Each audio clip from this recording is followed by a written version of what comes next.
I shot heroin for more than 15 years, which is insane. I mean, the fact that I'm alive right now is, I'm grateful for it every day. And, some of the things I did, it's literally a miracle that I'm sitting here talking to you right now.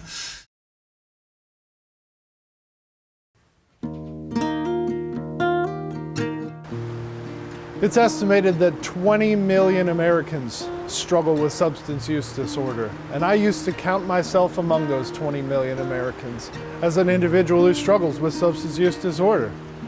My journey took me to multiple treatment centers, several different prisons, and a lot of run-ins with the criminal justice system.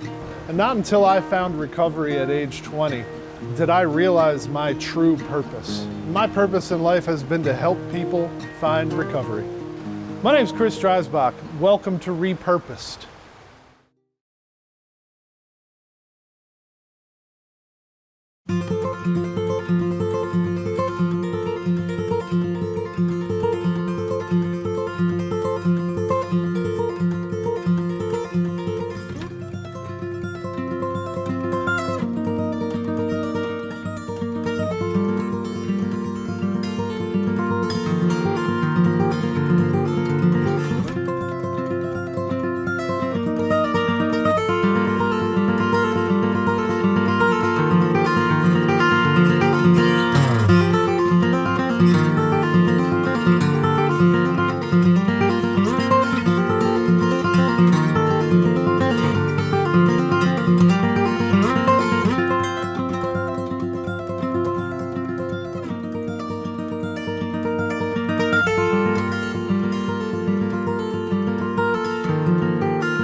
At least I've got this. May I help you, Mr. Shankman? No, I'm fine, thanks. May I help you, esteemed filmmaker Shankman? I'm just gonna touch you. That's fine. I've got a very nice father-son moment on camera there. That was.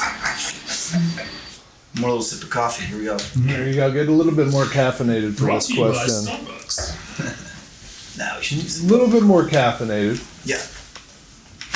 I want to start by talking about your early life growing up in northeastern Pennsylvania. Sure. I was born in Scranton, PA, in and around those parts, grew up in a town called Lakeville, up near Lake Wallenpaupack.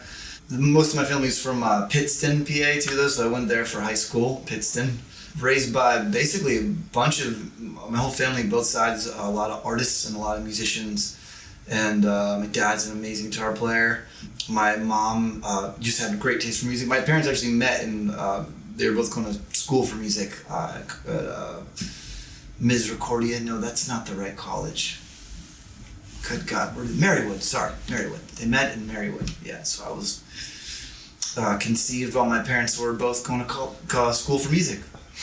It kind of makes sense. Yeah. Kind of makes sense where you turned up in Nashville then. Yeah. A lot of years later, right? All right, so when did you start playing guitar? And then, furthermore, if you need me to ask the second part again, I happily will. But furthermore, what did it do for you? How did it make you feel the first time you played? There's pictures of me holding guitars before, probably 2 or 3 years old, So it kind of always was around it. My dad was into great music and still is an amazing guitar player. I think I learned my first song when I was maybe 7. Definitely was inspired by my family. My aunt and uncle play in this band called Old Friends. They've actually been together now for 47 years, which is really crazy. But I grew up going to see them play, and they're huge thing going on in Northeast PA. People love them. And so, yeah, I will say when I first started learning, I was probably 7 or 8. And I immediately started writing songs soon after that. And my first songs were just little ditties or little chord changes and ideas. But I remember really feeling a huge inner calling to this is what I'm supposed to do in life. And I felt when I would sit in my bedroom, I remember particularly sometimes I would get my boombox out, with whatever my Led Zeppelin and CDs at the time or whatever, and would get the stereo out and I would put this blanket down in my room and I'd get the guitar and I'd sit and I would write music, which is really cool because at the time I don't think I ever even thought about it. It just was like just natural. It just seemed like what I was supposed to be doing. But when I will say this. So my cousin Bubba, Brendan, we were at like a family party. He was hanging out with my mom or something, and I was working on this song that I wrote. And he was a musician too, great guitar player, great singer. He's like, yeah, play for me, play something. And I'm like, oh, I wrote this idea. And I started playing the idea that I wrote for him. I still remember it to this day. And he just was like, holy crap. Like his reaction kind of caught me off guard. I guess looking back now when I think about it, like it's a pretty cool little guitar riff thing that I, for like an 11-year-old to come up with. It was a pretty heavy thing, So anyway, I remember that being the first time that someone else, like, I got some kind of confirmation or some sort of like reaction on someone that was even like kind of caught me off guard. It was like, well, I guess I'm really supposed to be doing this if, he's telling me this is that good or whatever, And don't mind some of the funny faces I'm making at you. I'm just kind of like giving Andy a lot of different faces to work with throughout this. So if I make a funny face at you, don't be distracted. So you want to slide into the first time you got drunk, high, any of that stuff? Slide right in. Sure, I will say, how do I put this? So I was real into skateboarding too. And a lot of the skaters early on, this is like before skateboarding was on like the X Games and sort of like a mainstream thing like it is now. A lot of the skaters wore straight edge. And I remember being like, I'm gonna be a straight edge. Like I would like write the little sign on my notebook and whatever, 6th grade or whatever. And somewhere along the line, I don't know really what happened. I know that I definitely listened to the Bob Dylan song, like Rainy Day Women, like everybody must get stoned. And I know that like seeing, like certain family get-togethers, the guitars would come out and I knew they were drinking and it just seemed like a really lively, fun thing. And so at the age of 13, I got really curious about, what was going on. And I'm pretty sure the first time I drank, I think me and a buddy snuck in, it's a long story, but we basically got into a liquor cabinet, took 3 shots of vodka when I was 13, mixed with Pepsi, like splitting them half and half or whatever. But I remember, really liking the way it made me feel. And we rode our bikes home. Oh, we snuck out of his house, that's what we did. His mom totally caught us. Totally knew we had snuck out. I think she let it go till the morning, and I think she confronted us the next day, my buddy Matt. But like riding our bikes home that night was like incredible. It was it was awesome. And so then right around that same time, I also smoked pot for the first time. And I will say that, when you're a 13-year-old, my cousin was older than me and her friend, and I'm in the room, and they're like 16 or whatever, and we were smoking a bong. And like I didn't know like what was a lot to smoke or whatever, so I ended up just like taking huge rips off the bong and getting way too stoned, like paranoid stoned. And so like we're down in her kitchen and like I think her dad came home and like I was terrified, like I was thinking everyone was gonna know, and it was a lot, but the interesting thing that happened for me, which I don't know if it happens for other people, was like the next day, especially after drinking for the first time, it's like everything, my whole like paradigm in life shifted. It was like, I was like really interested in like skateboarding, snowboarding, and playing guitar. And then after that day, it was like, I'm really interested in like, for lack of a better term, getting fucked up, then skateboarding, playing guitar. But like that immediately rose to like, this is the most important thing now, so. That's very relatable, to me at least. Because as soon as I started drinking in that same, age range of 13, 14, and started smoking out of bongs and doing those things, it also elevated to the top tier of my life and became the most important thing. So you're not alone. You're not alone in that one. Yeah.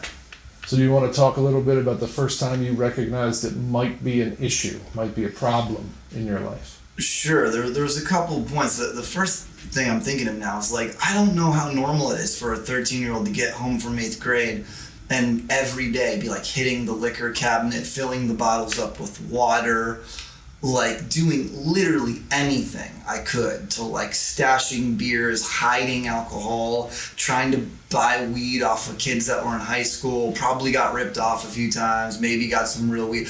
But it was like, in hindsight, it was like a problem right from the first day. Like you know, and I don't know if any of my other friends were doing that either. I think they like wanted to get in on it, but I know for me, like, yeah, like 8th grade, I couldn't fall asleep without getting stoned. Like I became a daily stoner, and the weed thing for me was just like sort of the placeholder at that time. That was like, you know, like all I can get, and that was like what I was gonna do is like smoke weed. And so 8th grade, I smoked weed pretty much every day, as much as I could. I did every drug you can name, other than meth. Meth is the only drug I've never done. I don't know how or why. I just never. The only time it's been offered to me, I was dope sick, and you know, as you know, that's probably a horrible idea. Probably make it like 10 times worse. That's a story for another time. But I like heroin when I was like 14, like 2 or 3 times, 3 times actually. And I liked it, but it didn't catch me the first time. I don't think would have been able to get it again. I had an older cousin, and she was getting into it. But very long story short, I'm getting into all these drugs and like trying coke, like started taking psychedelics a lot. My cousin got on heroin, Leah her name was, and I never had any sisters or brothers, and my cousins were kind of like sisters or brothers, like the closest thing that I would have. She was on heroin, definitely, had gone through rehab, I think, came out, probably slipped up, and she actually hitchhiked to California to try to kick it, you know, to try to leave, and she was into following, you know, like jam bands and Fish and all that stuff, and went to California, ended up ODing in a hotel room in California and passing away. That was when I was, I think, like 15, right before I turned 16. So I sort of vowed to not do hard drugs after that. It really hurt me and was so devastating for our family. And still, I still think about her a lot. You know, she was just made a huge impact on my life. She's a really special person, Leah. And anyone who knows her would say that. So I sort of got it under control for a while, right? And things were okay. Like I ended up passing high school, daily stoner, love drinking beer on the weekends, like all that. Yeah, we drank a lot of beer in high school. But I will say, when I graduated high school, I was playing in my first bands, kind of hanging around, wasn't doing much. And my mom and my family were like, "Are you going to go to college? Are you going to do anything with your life?" So I went to Florida, and a very long-winded way of answering your question. I remember leaving for Florida to go to school. I went to the school called Full Sail, which I did not graduate. But I remember thinking, I'm going to stop smoking so much weed. I'm going to stop drinking. I'm going to get my life together. I'm going to go down here. I'm going to give, you know, school my best. I'm going to get a clear head. And that's when I could really kind of identify, like, oh yeah, there's like, this isn't just some like side thing or hobby. This is like, I was like a full time, just like weed and beer, you know, was a huge part of my life. So, yeah. So do you want to walk us into, you know, the first rehab, the first real clear indicator, maybe some of the circumstances leading up to that first visit to a treatment center? Yeah, so I'll tell the story, yeah. So my first rehab, you know, what led up to that. So I'm living in Orlando, Winter Park, Florida, going to music school down there. And anytime you get, like, I don't know how many kids were going to that school at that given time, but anytime you get, you know, 1,000 musicians living in like a 2-mile square radius, you're going to have, like, you know, there's going to be some party. So anyway, got to college. Immediately, all the plans of like stopping anything went out the window like the first day. And my apartment particularly, we were living in this place called Summerwalk, became like Animal House. You know what I mean? Just total party house, crazy, insane stories. I was drinking, I was getting served at a bar, and I came home from the bar, and I actually had met a girl that night, I remember, and me and this girl, we came back to my house, and there was a party going on, as usual. You know, we had like a 5-foot bong in this closet, typical like stoner kid, like early 2000s kind of vibe. And there was a line going in and out of the bathroom, and we were doing a lot of cocaine at the time, and I just assumed that that's what was going on, and I was kind of like, let me get in on this or whatever. And then the one guy was like, whoa, it's like they're doing heroin in this bathroom, and I was really mad about it. I had told my roommates that before that, I was like, listen, anything goes, but like no heroin, like bad news. But unfortunately at that night, at that time, I'd been drinking, and I was pretty well drunk at that point, and a bunch of my friends all tried it. Like, there was literally a line going into my bathroom. So I was like, I did it before when I was a kid. I might as well just, what's one time? And so I sniffed a little bump of heroin, and man, something changed in my brain that day. And so I woke up the next morning and I was like, where did it come from? How much is it? How do I get it again? Who do I need to call? I mean, write down the list. And within, I would say, maybe 2 months, I had gotten so bad that those kids who I tried it with actually kicked me out of the apartment. I don't even really remember the exact situation, but I moved out. I moved in with a stripper. I spent all my college, every saving, every money that I had. I started doing illegal things to get money, and it just came off the rails. Started, using needles, the whole thing. Oh, I got to give it to my cousin Joe. I think I told my old drummer from back home, like, man, I'm doing heroin. And he, of course, immediately called my mom. And, like, my mom, I don't know, they're probably a little family powwow. My cousin Joe and my mom literally got into a car in Pennsylvania and drove straight to Orlando. Like, literally, like, found me, like, was outside the door, was like, yo, get in the car, your mom's here. And, like, literally, like, no... heads up, nothing like that. So they got me in the car, drove me back to PA, and I went to my first rehab. And I went to this rehab in Jersey. I remember around this time, this is actually a really interesting point. Around this time, I'm not sure if it's still like this, but there was this huge thing with insurance companies where I'm pretty sure, I was probably still covered under my parents' insurance at that time. And they only kept me for like 8 days. Like, I remember that being a thing, like the insurance and all the going back and forth. So my first like 2 or 3 times in rehab, I literally wasn't even there for like 2 weeks.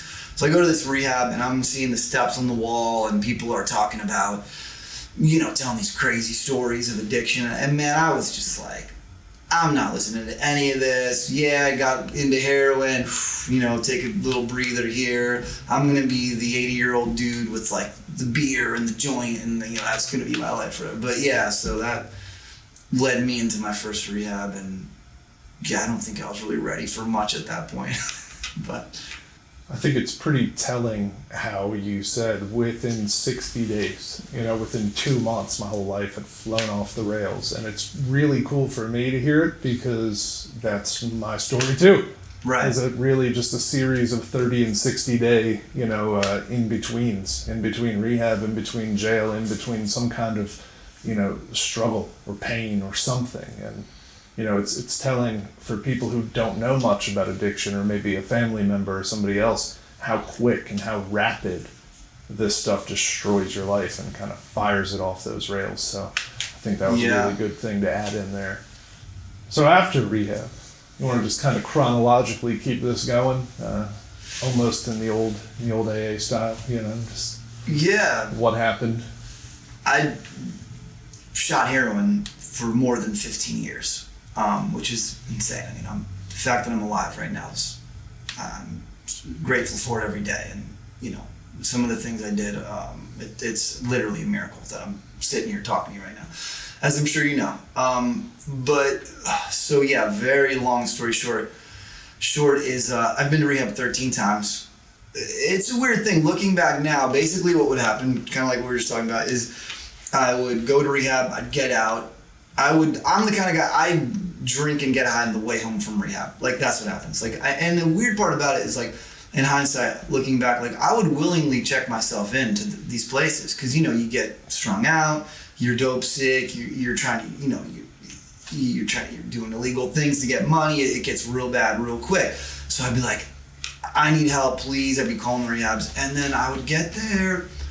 First, like 3-4 times in rehab, you do like a 4 or 5 day detox. Within like 6-7 days, I'm back out. I'm talking, I'm eating, and every time it gets worse. But something would happen to me always around like the second week, where I would just be like, wait a minute, I'm making too big of a deal of all this. And I would sort of like make this plan of like, I'm gonna leave here and I'm gonna do this, I'm gonna do that, and I'm gonna get my life back together. But then, like I said, I'm the guy on the way home.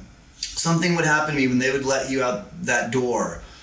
I would be fine up until then. People, even in group, they're like, man, Mike, you're going to do so well. And then literally, like, I'm multiple times at this one rehab, Clearbrook, you'd come down off the mountain and you're overlooking Wilkes-Barre, which is where I did a lot of my running and, just living out my addiction, and I would see the city and my stomach would just start rumbling, and it would just be like this, like a craving beyond like mental control. Like I just have to go do it again. It took me, I think maybe the 5th, 6th, 7th, it's a little blurry. At some point I sort of became something changed when I was in Clearbrook for the 3rd time, yeah. So I guess, do you want me to just walk through? What changed? Okay, what changed? Tell me. So here's what ended up happening. I remember I was living with my buddy Alan, God bless him. I was stealing the rent money, couldn't pay the rent. It was just an absolute disaster. And he was like an old high school friend of mine, great guy, and I'm, of course, and he's like really going out on a limb, like giving me 2nd, 3rd, 4th chances. Like, I'm just like, and it's not going well. So I'm looking at being homeless. I think I might have been homeless a couple days. Probably there was at some point I was living in a 1988 Chevy Beretta. I actually lived in a Chevy Beretta a whole summer at one point. And it was bizarre. I was actually like sneaking into certain family members' houses. Oh, sorry if they hear this, but it's just to like take a shower and stuff. You know what I mean? Like, and like watch TV or like do something normal, which is really honestly, it's not even funny. But because it was pathetic, is really what it was. And I ended up in this rehab, and I had this counselor, his name was Derek, I'll never forget him. It was the first time that, and at this point, my detoxes are taken. Now it's taken 2 weeks for me to not be dope sick. And now I can't sleep for like 20 days. And now it's getting bad. Like these detox things, this is not no like 3-4 day thing anymore. Like I am like out of it, man. And I am miserable and I'm dying inside, literally dying. I remember getting out of detox, you get out into the community and him sitting down and be like, okay, like what's your plan, man? And I couldn't come up with anything. I'd run all my ideas into the ground like multiple times. I'm real hard-headed for sure. Like someone tells me I can't do something, like I'm gonna do it like 3 times before I believe them. Like not just once, But and I didn't have a plan, man. I literally didn't know. And it was definitely the first time too where I was actually scared to leave, like it was the first time that I had become willing, to listen. Like this guy was talking to me and I was starting to believe him because he had been where I had been. And he had a crazy story. He tried to take his life, he had a really wild story. And I started listening when he talked, and something in me started to wake up and sort of, there was a little bit of self-awareness where I was starting to be able to like see like, men, you're not doing such a good job of running your life. So long story short, I ended up in that rehab for like 35 days. Totally just surrendered to it. Like, whatever, keep me here as long as you want. And then they drove me, this is probably the only time I didn't use on the way home from rehab was when they physically drove me to a halfway house, right? So I get to this halfway house and my buddy Sean, who was in there with me now, rest in peace, he passed away. I think you actually knew Sean. I do. Yeah, so we get sent to this rehab on the same day. It's a place called the Gatehouse. It was a weird time for me because something happens when you get sober where I just felt raw. I couldn't sleep. I was really nervous, having interactions with other people. My self-esteem, my confidence were like in the gutter. And I knew like, there was something missing in my life and it was really apparent. So this is a really cool story and it's definitely worth telling. So I'm in this halfway house, probably been there about 2 months, right? And I don't know where I belong. I'm going out with all these different people, these different meetings, and all this stuff and groups, and I just am sort of like getting blown with the breeze in any direction. And this guy was living in this house, and his name was Mark, and I couldn't stand him.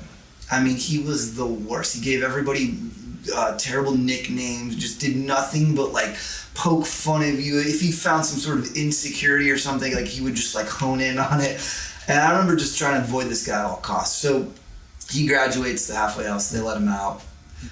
And this weird change happens in this guy where he starts coming back to the house. Like I was thinking too, like once they let me out of there, I was like, I'm never coming back to this place ever. So he graduates. And I remember, I'll never forget, the guy on staff literally said, yeah, I don't see much of a chance for young cocky guys like you staying sober. That's literally what he told him. And so this guy, Mark, I don't know, once again, the timeline's a little off, but he starts coming back to the house, showing up like after dinner, hey, like, you guys need a ride to a meeting tonight? You know, and like every day he's coming back to the house and I'm thinking like, what is this guy's deal? Like, dude, don't you have anything better to do? Like, you just got out of here. Like I heard if you had gone to this meeting in York, because it was like the county over, you could stay out a half an hour later. And I would do anything to get out of this place. Like, I hated being there. No offense, I mean, they were part of saving my life for sure.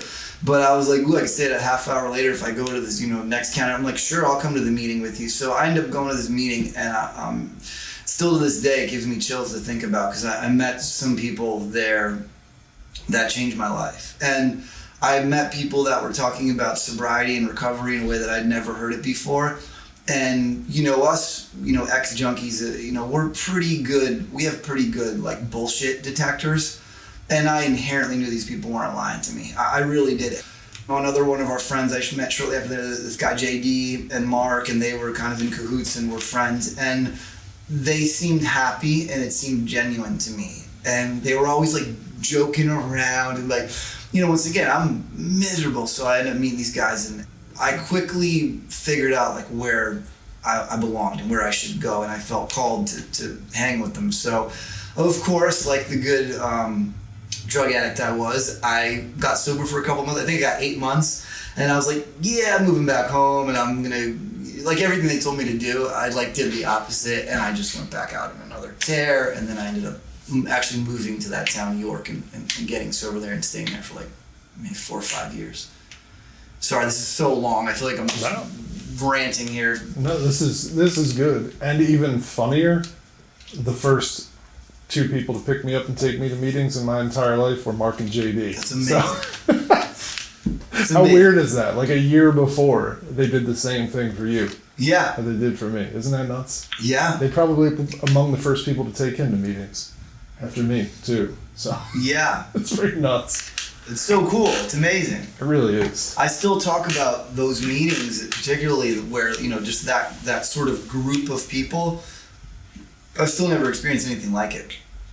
There's really not. Yeah. I mean, we just hit like lightning struck at the exact moment it needed to plant those seeds for us. And Yeah. thinking about it now, a decade and a half later, it's crazy because you couldn't, or at least I like to say, on my best day, I couldn't have built my life any better than it was built. You're from northeastern Pennsylvania. I'm from middle eastern Pennsylvania, and we had very different upbringings, but our recovery stories are dangerously similar, and a lot of the feelings that I felt, you felt, and it kind of is that tie that binds us together. That is really cool. Yeah. It really is. It's funny, and yeah, like you. That's a perfect way to put it. Like lightning struck. Like that group of guys, still this day, like hugely altered the course of my life, and like taught me principles, and showed me how to live. Really. I mean, literally, those people literally saved my life. So you want to keep going on the journey here? Yeah. Where we ended up. Moving to York, PA, right? And I probably relapsed again. My family's amazing. Their love of me has been so unconditional, and I did really terrible things, unforgivable things that still haunt me. The things I said to my mother and things I did to my family, that really unforgivable things, and then like did them twice. Like would get sober for a couple months or however long, and then do it again. So I remember my mom dropping me off at a recovery house on South Duke Street in York, PA, and really, God bless her, drove me down there, the whole thing, gave me some money, went and got me groceries, you know what I mean? Here's some money to make it through, whatever, first week or two, and then it was up to me to get a job. And I remember standing on the porch of that recovery house, and she, pulled away, and I was knocking on the door, and this guy, I was supposed to meet this guy or whatever, and he took a minute to answer the door. Then it was almost like I could see my life just going like this. Like, 'cause I was looking, I don't know if you know about certain areas of York, PA, but I was looking down the street and I was like,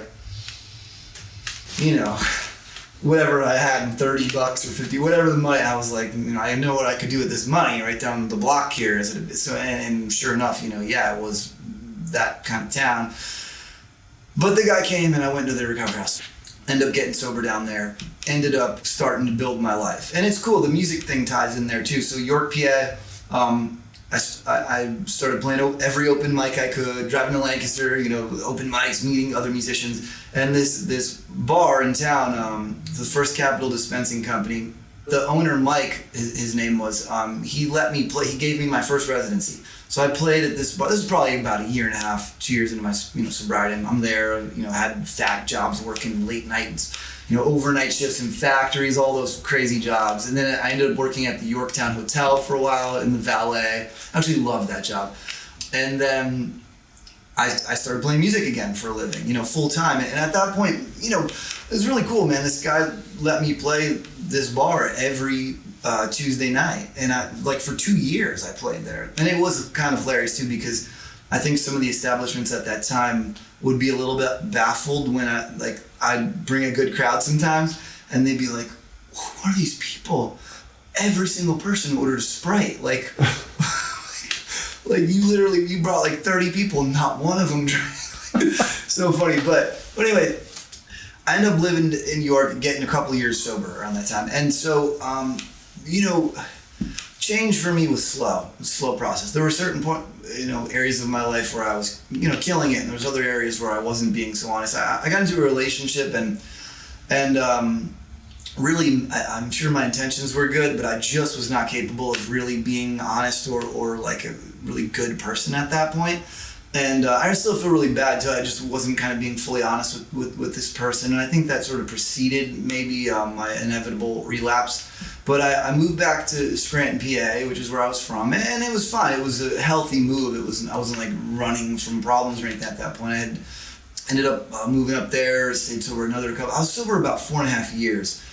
The whole music thing was really taking off for me, and it's a common problem that I would have a lot of the time too. Was that getting sober and living by principles and doing the right things, I'd get a lot of stuff back in my life, and opportunities would present themselves, and I would a lot of times get lost in that and forget why I had gotten those opportunities and stop doing the things that, the foundational work that got me those opportunities. So I got pretty off track, and it was the perfect storm, kind of stopped going to as many meetings, moved, just to a different town and didn't go to my home group anymore, and got a bunch of kidney stones, a bunch. I had 13 kidney stones. And it started really fine, and it was doing everything I was supposed to be doing, to get some pain meds and give them to someone else. I don't know if you've had kidney stones, but they're no joke. It's not fun. So somewhere along the line, man, I just stopped being sober. I remember the one night in particular, it was New Year's Eve, probably 2013, and my band was playing a show, and my girlfriend at that time was holding the pills, but that night I was no, I got them, whatever, I'm good. And I remember standing behind the stage and just having I had Vicodins, and I just was I'm gonna take 2.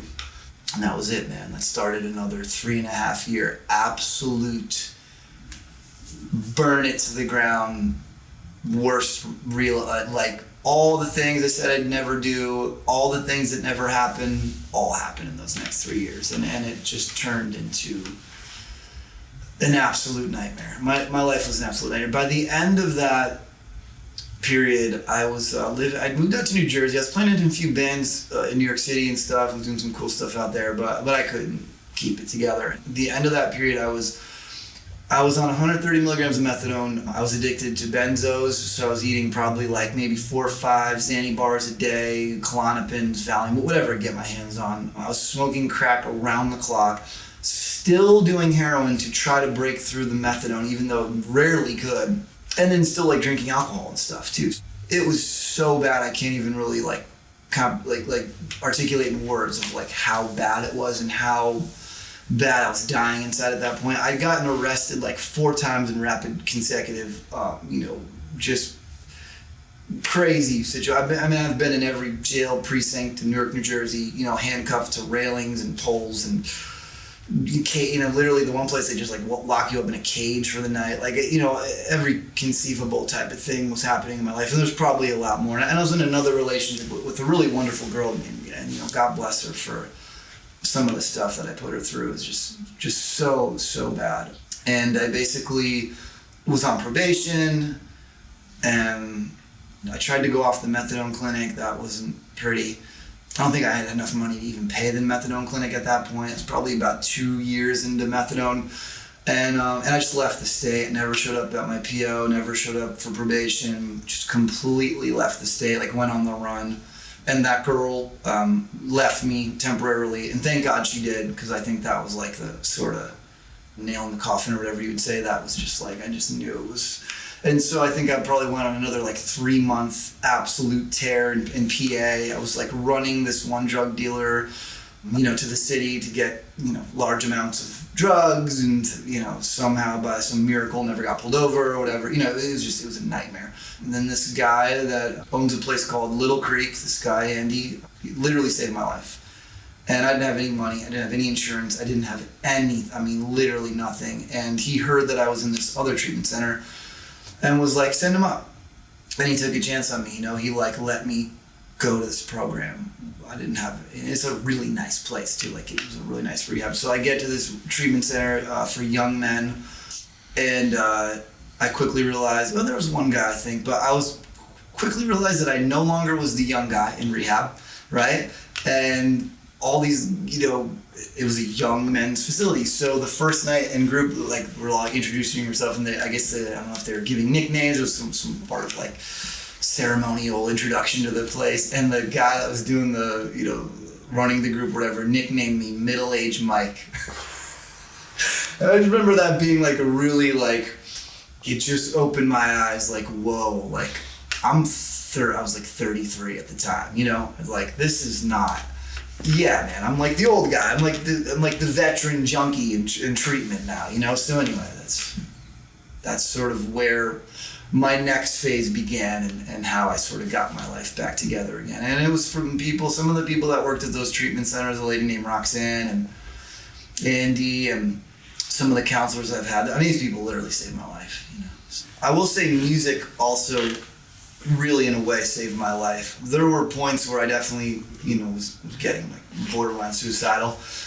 Really didn't want to live anymore. You know, you get to that point where you just really don't want to wake up. Like waking up in the morning was like, oh God, you know, because I couldn't save enough drugs to keep myself from being dope sick. I mean, I would wake up every morning and just be, oh God, like just the thought of like having to go through it all again.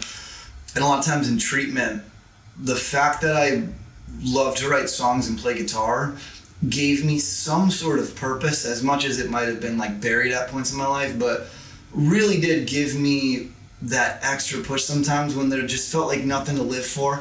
I'd be like, man, but I still want to play my guitar. Like I still think I could be somebody, whatever that means, you know. I think I could write songs that are pretty good, right? I think I could potentially have a music career, you know what I mean? And like that thought in the back of my head did still sometimes give me that extra little willingness push. It gave me something to live for, a reason to get sober. Because other than that, man, there were times where it was so dark, I was like, what's the use, you know? Well, I find it interesting that you mention music giving you purpose, because the title of this whole series is called Repurposed. It's because we're talking to people who lived a life without purpose, and then figuring out what it was that made them repurposed. And that was awesome that you used that word. Man, that is amazing. And what you just said is like a lifelong process, but I absolutely love that, because I will say, and it's still a journey, it's an everyday thing, but recently for me, more so, one of the prominent ideals that I've been trying to live by is this thing that I've been taught in early recovery, is to stop trying to see what I can get from the world and see what I can contribute, right? And there's that whole principle of like, when I do that, man, like when I take a minute before I walk into a gig, and no matter what that is, it could be me playing a little coffee shop gig, you know, or it could be standing on a theater, you know, in front of 1,000 people, whatever that is.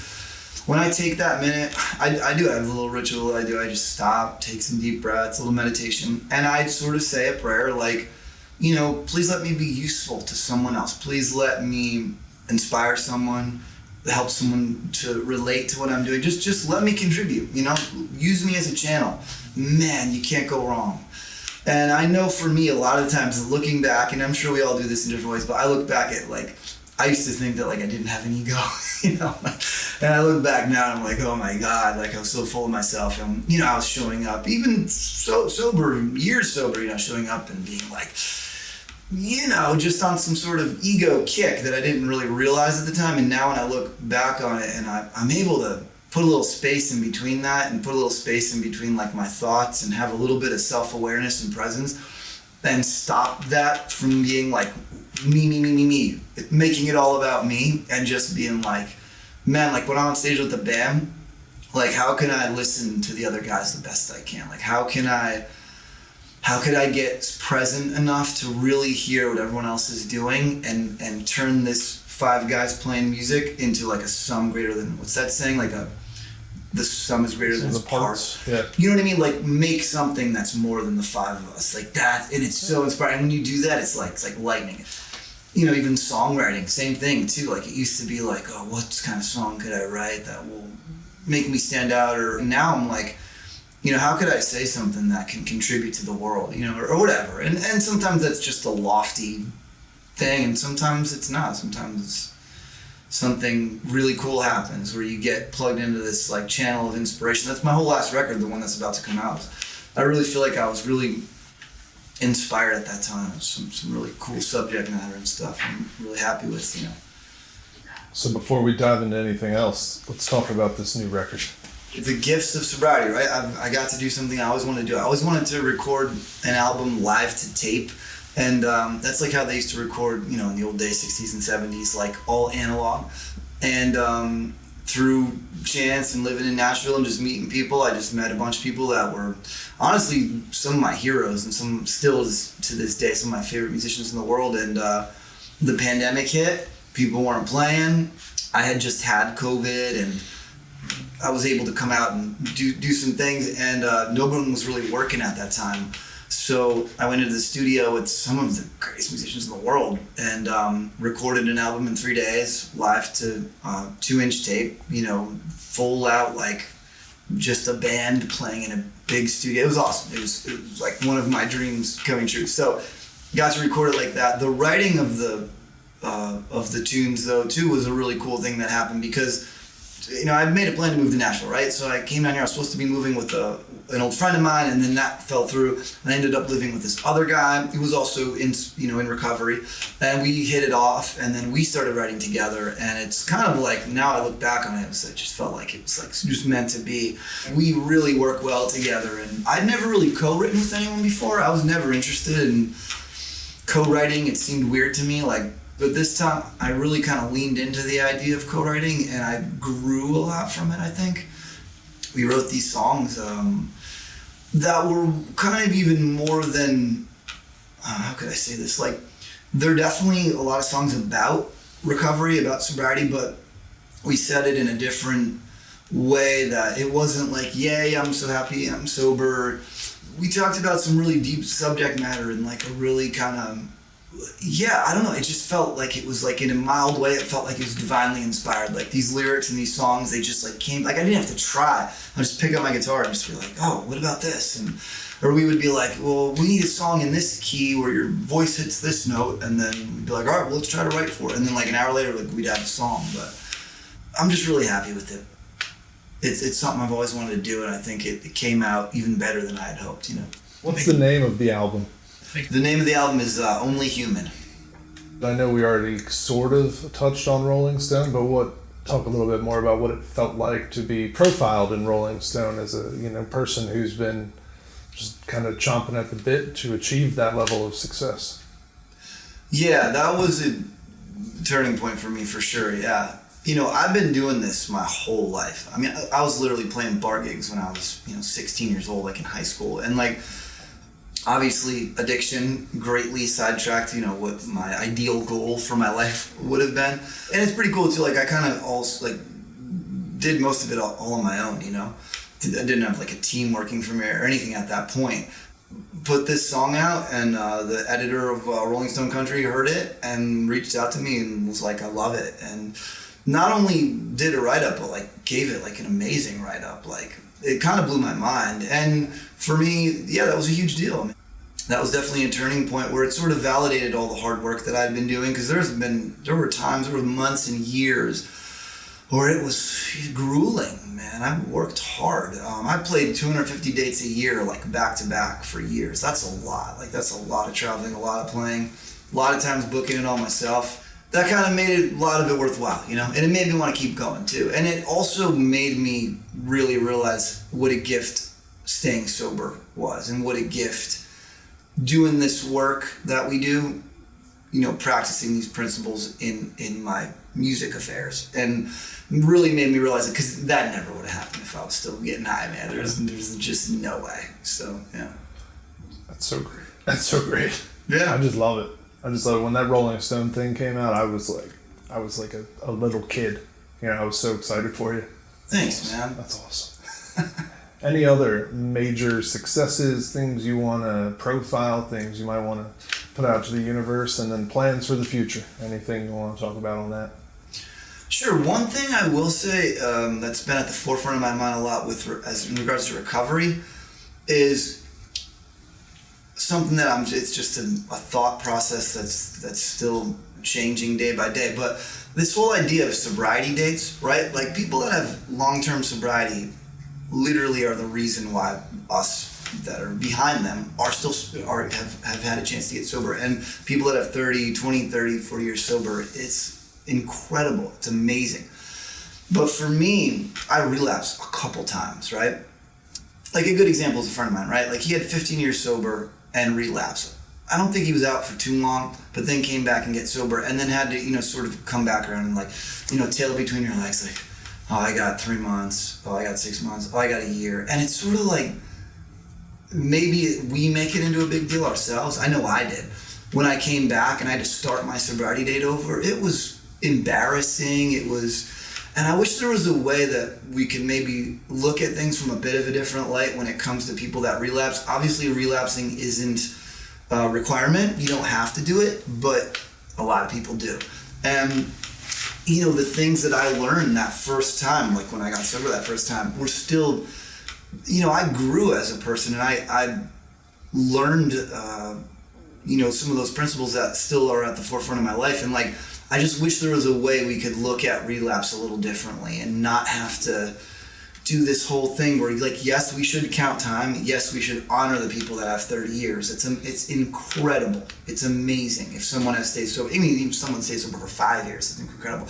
But people that don't, I wish there was a way we could sort of view that in a different light, where they didn't have to come back getting sober like, oh, I'm starting again. Like, yes, okay, you went out, you're probably gonna be depressed. You know, you're probably gonna have to, you know, jump, you know, do some things that are gonna be uncomfortable and get your life back together. But like, man, like someone who, yeah, like myself, right? Like if I look at my own story, for the better part of a decade now, I've been sober, right? Minus, yeah, like, you know, I guess there's like, I'd say 70% I was sober. But the other 30%, I was off the rails. And I don't want to beat myself up about that anymore. It's part of my story. I regret some of the things I did. If I look back at it, you know, I wish I could have changed it, but I can't. And so I just want to move on with my life now and not make such a big deal out of this counting, starting over with the time. And you know what I mean? Like, yeah, I got a couple years sober again. My life is great, you know, things are great. I'm right in the middle of the whole process. But when I see someone else do it now, I just want to give him a hug and be like, dude, it's okay, come on. We're here right now. You didn't lose all that experience, you know? Anyway, that's just something that's been at the forefront of my mind, because I've seen a couple people relapse recently, and I just want to be like, dude, it's okay. You're still that guy. You're still that guy that was speaking at the meeting a couple months ago that was inspiring people. That guy hasn't gone away. He's still there, you know what I mean?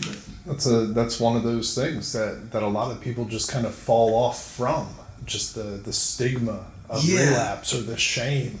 And there is no shame in it. It's a medical condition. I mean, it's been proven, it's been shown, and you literally lose 0 of your experience. So I agree with you 1,000%. Yeah. And I don't think I would shame anybody for relapsing and coming directly back into the fold, because you haven't lost your experience, you haven't lost your heart, your passion. None of that stuff has to disappear when you relapse. So I think that was a perfect thing to bring up, and it's something that people need to hear, because there's probably going to be a number of individuals watching this that have relapsed and feel that shame or feel that fear to come back and just be open. So that was great. Thanks. Yeah, because that's just to, put an end point on that subject. It's like I feel like I'm the guy who I've had multiple. I've had 2 major relapses like in my story where like, I've had like multiple years and I've like relapsed, and like, man, now I'm at a point where I've shed all any shame or anything like that, and I just want to help the next guy that's gonna do it. And I just want to be like, next guy, next girl, whatever. I just want to. It's okay, man. I've done it, and you're gonna be fine. Like, and just so we could get back on track, and focus on like what's really important right here, right now. I'm gonna ask you the Keith question. What do you think is the biggest blessing you've received from sobriety? If you could only pick one. I'll just go with the first thought. The first thing that comes to mind is, I don't know why, this is just the first thing that came to mind. It's just self-awareness. Just inner peace. Not only do I not take myself so seriously anymore, but I can actually like identify when I'm doing something selfish, or just off track. And I could catch myself doing it or whatever, or even if someone else says, hey man, you need to look at this, and be willing to listen and be willing to, grow. That's the willingness to continue to grow. It's been such a blessing in my life to enjoy it when I'm going through adversity or something and be like, man, I'm going to go through this, and know that's another kind of ties in, knowing that I'm going to be okay. Something really bad happens, you lose a loved one, you face some kind of financial crisis, whatever it is, like I have this inner knowingness, I'm going to be okay. I can get through this. That's amazing, so. One of the recurring themes from Mike's interview was how difficult it is to come back from a relapse. Typically and historically in recovery communities, when you relapse, it's almost a shame. It's a thing where you have to eat your pride and walk back into a room and admit defeat. And so many people fall out of recovery because of the difficulty of having to reach out and having to feel that shame. And one of the most powerful things that Mike said is we need to knock that stigma out entirely. We need to make sure that recovery is open for every single person, regardless of their recovery dates, regardless of what happened, what stumbling blocks occurred for them. And we thought it was real important to close out Mike's portion and Mike's episode with that statement, that if you did relapse, don't feel shame. Don't be afraid or embarrassed to come back, because recovery is available 24/7. for everybody. Next up, we'll be headed to Charleston, West Virginia to meet with former minor league and major league baseball pitcher Paul Fletcher, who's been an individual in long-term recovery that I've known since 2018, and he's got a fantastic story. We can't wait to bring it to you.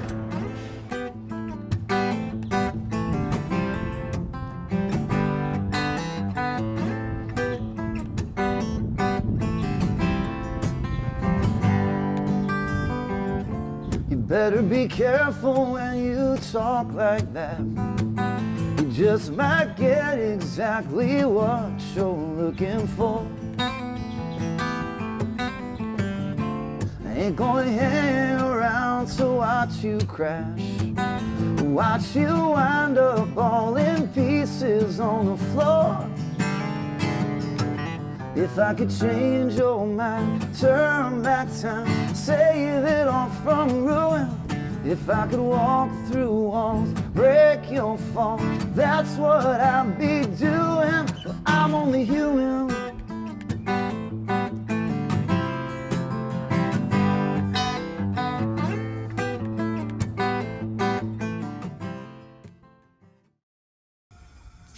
Anything else? Anybody? Dad?